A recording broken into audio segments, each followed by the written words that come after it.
दुल्हन गिर गए कुआं भैया, दुल्हन ताल में गिर गए ढुड़ा देवा हो। जो कोई ढूंढ दे रुपया मनमाना दिया।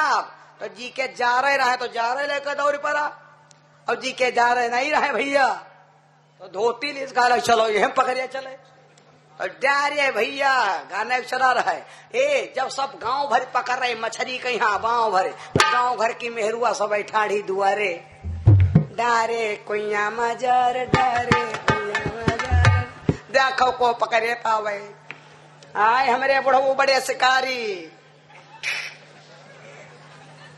यहाँ गाना बजाना हो वह बड़ी मछली रहे हो तुरंत मिल गए।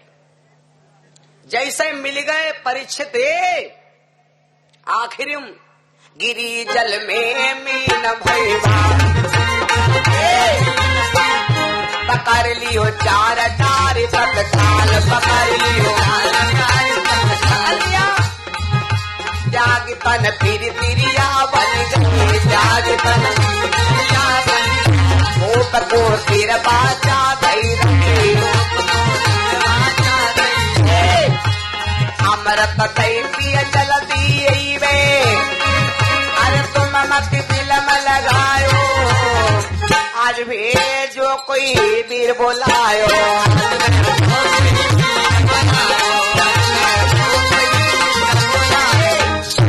जब कोई विद्या नहीं चली तो बन के हुए तो ना फिर खड़े हो गए अगर लगे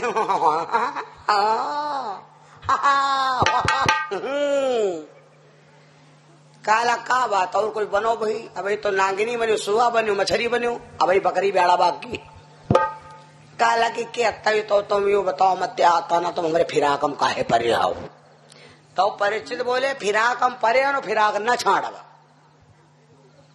एक बात सुन ले, तेरे बाप और हमारे बाबा ने पंसा खेला था, हमार तुम्हार शादी तो बहुत पहले भय रहे, ऐसे तुमका थोड़े छू लिया दुनिया बदनाम नहीं कह सकत है। जैसे अतनी बात कहा भैया तो नवलदे कहेगी हाँ फिर पापा कह रहा है निपटन नहीं है, लेकिन एक बात सुनो अपने पिता से मैं कह दूंगी, मैं कहा था कि जो मैं कन्या असली आपकी बिटिया हूँ तो अमृत लेके आऊंगी, तो अगर अमृत लेके नहीं जाओ तो दूसरी बात यू है कि अपने बाप की असली बिटिया नहीं रह जाओ, और तीसरी बात यह है कि जब आगे लड़का बच्चा हुई है तो यह कहे कि मामा के रोग रहा है तो बिहाव कराओ, ऐसा ठीक नहीं है। तो उनका शरीर शुद्ध हो जाओ, असली बिटिया भी बन जाऊं, बच्चा रह जाए, मैं आऊंगी। परीक्षित बोले भैया आई हो भाई नहीं, हाँ हाँ अवे को होते तो यो तुम न बनते हो तमाशा। विश्राम सागर में यहाँ लिखा है बहुला गैया, बहुला गैया बोली, बहुला बोली सिंह से आवो सुतई दूध पिया है, तो सिंह वाला बहुला घर का जाए पुरुष का पहियो प्राण देन तुम काहे कहियो। तो जब इतना कहा तो परीक्षित बोले भैया घर जाना ही हो, तो नवलदे बोली जरूर आऊंगी। परीक्षित से नवलदे बोली लेकिन एक बात सुन लो, वादा करो कि जैले हम लौट गना है पहले आंखी बंद के बैठ रही हो, किसी औरत को देखोगे हमका फोक पहचान लो हम है आन। लेके परीक्षित सोचा कि चलो मुलाकात हो नहीं गए हो, आई तो है ना ही तो देखा जाई। चल पड़ी लेके घड़ा अमृत का भैया अपने पिताजी को ठीक करे खातिर। नवलदे बोली सुन लो दुनिया छोड़ के आई लौट न जाई, चलती बेरिया नजर भरी के देख लो, चलती बेरा नजर भरी के हाय रे।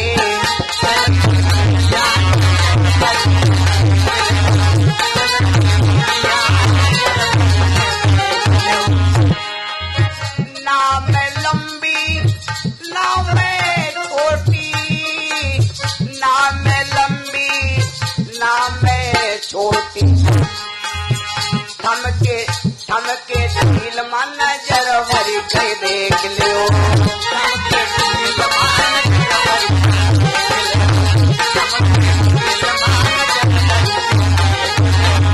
ना मैं गोरी ना मैं कारी, ना मैं गोरी ना मैं कारी, सवले रंग मान नजर भरी के देख लो, सवले रंग मान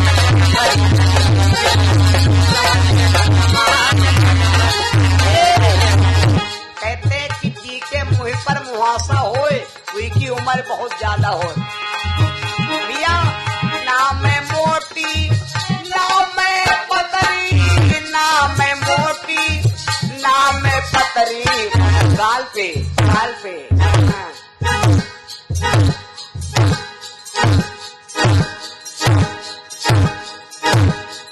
गाल पे दिल है नजर भरी कह दे, गाल पे दिल है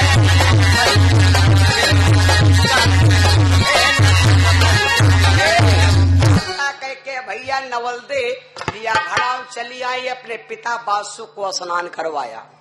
माताओं बहनों इस बात से ध्यान देना, घर के ऊपर कत्तम नाराज हो जैले घर का सदस्य आदमी खाना न खा ले तैले माताओं बहनों को लड़क नहीं चाहिए पति से। नवल दे अंदर से जल रही ऊपर से हंस रही कि अगर लड़ पड़ा तो नहाई है ना अमर्थो ना डरे है, वो बिगड़ जाई बात। तो राजा बासु को नहवाया, जब राजा बासु नहाए के शुद्ध हो गए तब नवल दे बोली पिता तो सार पासन में और हमसे कहा रहा निपटन नहीं है, जाओ पिताजी मैंने कहा था कि अगर असली बिटिया हो तो अमृत लेके आऊंगी और अब कसम खाती हूँ ताबे जिंदगी आपके दुआरे नहीं आऊंगी। आता कह के नवल दे भैया मुझसे भाग खड़ी भई। अब ये परीक्षित भैया ठाढ़ो बाट परीक्षित यार ये कुआं पर ठाढ़ आई नहीं यार, बिगड़ी के बात। जमीन के झगड़ा रोग, भय के झगड़ा रोग, पैसा का लफड़ा रोग, जी के घर वाले का लफड़ा होगा कहते हैं पिंड रोग। और पिंड रोगी आदमी की पहचाने ये होती ना सोई ना खाई, सवेरे है जाग पुलिया पर बैठ कर रोई और ना खुआटत होई। बिगड़ी गवा यार, बिगड़ जाने गवा है, जान एक बिगड़ी गवा देखो कितना का सुधरे।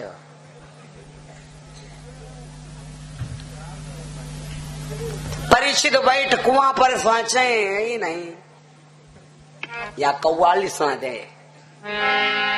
परीक्षित सोच रहे हैं कि प्रेम करना है तो उस खुदा से करो, इन हसीनों का कोई भरोसा नहीं, प्रेम करना है तो उस खुदा से करो, इन हसीनों का कोई भरोसा नहीं।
परीक्षित ठाढ़ो बाट परीक्षित यार रहे, लेकिन तैले भैया देखिन का भैया फागुन महीना सूधे चली आवे सरसों मैया धर्मल लती। परीक्षित आ गई नी रउआ, आ गई नी अउआ, आ गई नी। परीक्षित मारे खुशी उमय रुक जाए, उमय रुक जाए गिर पर जाओ छटा जाइए न फूट जाई। नवल दे उसी जगह बैठ गई।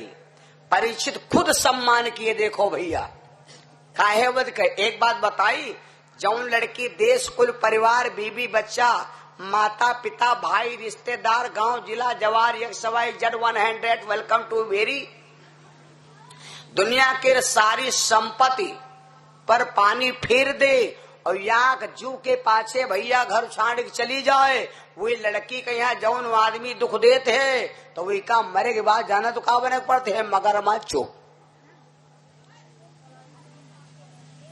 इसलिए कहते हैं कि मरने के बाद बहुत बड़ा दुख मिलता है। कोई औरत कोई लड़की भैया दुख ना देख चाहिए। परीक्षित ई मारे बढ़ के सम्मान किया।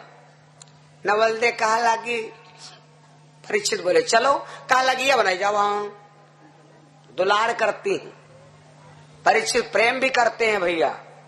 वो कैसा आदमी जो अपनी स्त्री को सुखी न रख पावे, वो कैसी औरत है जो अपने पति को प्रसन्न न कर पावे।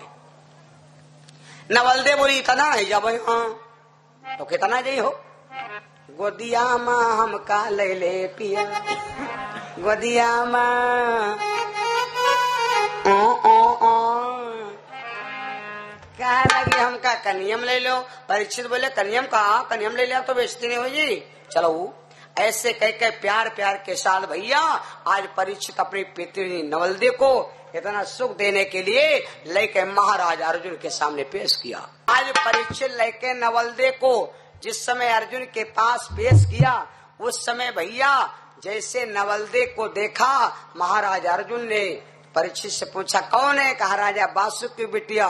महाराज अर्जुन ने हाथ फेरा, कहा बेटा मैं समझ गया कि तू भी क्षत्रिय वंश का कल्ला है। नवलदे से कहा बेटिया टेंशन ना करो, आधा हस्तिनापुर तुम्हारा नैहर हुआ है, आधा या ससुराल। यूं समझो कि भाग गया नहीं तो काम न हुई। बेटी जितने काम ससुराल में उतने काम मैके में हुई, चिंता ना करो। तुम्हार ब्याह काम काज हम सब करब। तो जत्ते काम भय नवलदे के भैया लड़की को होते नैहर में यहाँ, उतने काम अर्जुन जी ने ससुराल में निटवाया था। माताएं बहने देखे हो, त्यालवारा जब होते तो त्याल पूजा जाते तो कितना गाना गाती हैं। तो कहे अम्मा लोग बैठती हैं खम्ब के तो कहे न्योते हैं आओ भाई देवता मना लीन जाए। आंधी पानी हो तुम होने वाते आयो, और माछी बारो तुम होने बोलो बहनी तुम होने वाते आयो, और फलाने के बापा के बापा के बापा के बापा के बापा हो तुम होने वाते आयो। दिन ना दिखायो बाद में बखर चाटे आयो। ऐसे सारे काम भाई अर्जुन जी के ब्याहे मां। राम जी के ब्याहे मां जब भगवान कलेवा खाए लाग तो पहले भाई गारी तक होला गारा,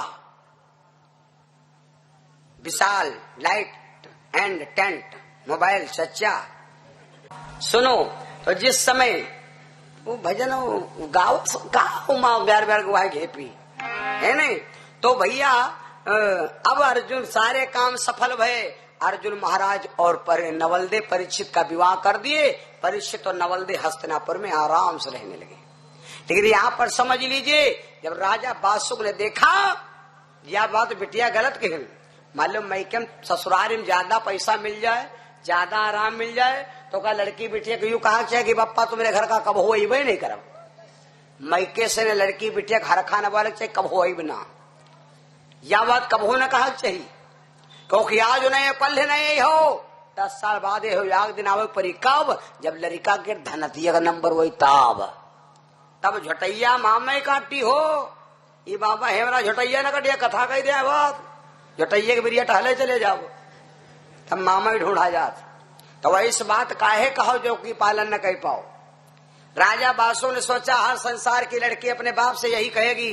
राजा बासु ने कसम खा लिया, जा लड़की कसम खाता हूं कि आज से पानी अन्न जल ग्रहण नहीं करूंगा जब तक तू विधवा नहीं हो जाएगी। या बार राजा बस को गलत बोले भैया, लड़की के हम मारो पीटो डांटो सब करो, का कोनो ऐसा बाप भला मिली जो हमारी बिटिया राण होके घूमे, विधवा होके घूमे। या राजा बासु गलत बोले। इतने शेष महीप ने खान पान दियो छाड़, और वह दिन हम भोजन करे जब होए नवलदे छाड़। मेरे बंधु परीक्षित नवलदे का विवाह आनंद के साथ हो गया। नवलदे और परीक्षित आनंद के साथ रहने लगे और बड़े प्यार के साथ में अपना जीवन व्यतीत करने लगे। इधर महाराज बासुक ने बड़ा उपद्रव किया, बड़ी लंबी चर्चा है वो बहुत बड़ी कथा है। इसको विस्तार से सुना जाए तो लगभग 3 दिन का वक्त हो चाहिए पूरी चर्चा। परीक्षित और नवलदे का विवाह हो गया। परीक्षित और नवलदे आनंद के साथ हस्तिनापुर में रहने लगे। इसके आगे की कथा हम कभी आएंगे तो आप लोगों को क्षेत्र में ये 2 भाग बाकी हैं। दूसरे भाग की कथा फिर आप लोगों को मिलेगी। इसके आगे की कथा बड़ी घनिष्ठ है और बड़ी रासायनिक है। परीक्षित और नवलदे के विवाह की कथा मैंने आपको साइट में सुनाया। 7 दिन के लिए हमारे गुमसेना के भैया लोगों ने हमें बुलाया था, जिसका आज बड़ा बहुत विशाल वास्तविक भंडारा हुआ। और हमारे विशाल भैया की जैसा विशाल नाम है, अपने नाम की बदनामी मत कराना। जैसा नाम है वैसे काम हो, जैसे नाव है विशाल वैसे इनका काम भी विशाल। विशाल माने बड़ा। नाव की बेइज्जती ना कराओ। नाव दयाराम हो तो दया करब सीखो। पता लगा नाव है दयाराम बकरा 20 रोज काटा तो भैंसला नंद रखे। दयाराम कहे बदनाम के हो। नाव पृथ्वीपाल हो तो गांव किनारे 10-12 बीघा खेतवा हो चाहिए। कोई विश्व नहीं नाव पृथ्वीपाल रखो। पैसा दे आए कहला गुरुजी मेड़ई तो हम का मेड़ा पैदा भयो। नाव के बदनामी ना करो। जैस नाम हो वैस काम हो। नाम की जितनी महिमा खत्म, नाम की महिमा न खाली जाएगी, हर दवा अपना असर दिखलाएगी। राम के रे राम दम नहीं है, जत्ती दम राम के रे नाम है। राम से बड़ा राम का नाम। राम से और राम के नाम से एक बार युद्ध हुआ। राम जी हार गए और नाम जीत गया था। ये चर्चा आप लोगों ने सुनी होगी। बड़ी विचित्र बात। तो राम एक तरफ खड़े हैं, नाम एक तरफ खड़ा है। राम और नाम से युद्ध हुआ था। स्वयं राम हार गए, नाम जीत गया था। दुनिया में आदमी मर सकता है, राम तो मर सकता है लेकिन नाम नहीं मर सकता। हम आप भैया मर जाएंगे लेकिन नाम हमारा अमर रहेगा। हमारे नेताजी हम आपके बीच में नहीं हैं, लेकिन उनका नाम आज नहीं इतिहास में आएगा। तो ऐसा कोई काम कर जाओ जो मरने के बाद लोग नाम लें। ऐसा कोई काम कर जाओ जो मरने के बाद सोचें। कुछ आदमी ऐसे हैं जिंदा है लेकिन मर गए, और कुछ आदमी ऐसे हैं जो मर गए लेकिन जिंदा है। भाई मेरे हैं सुभाष चंद्र बोस, सरदार भगत सिंह, ये सब आदमी तो हैं, मर तो गए लेकिन नाव जिंदा है। और कुछ आदमी ऐसे जिंदा तो है लेकिन उनसे मतलब ही नहीं। तो इससे जिंदगी से क्या मतलब। हम सब बड़े भैया भाग्यशाली हैं। महाराज परीक्षित और नवलदे के विवाह की कथा सुना।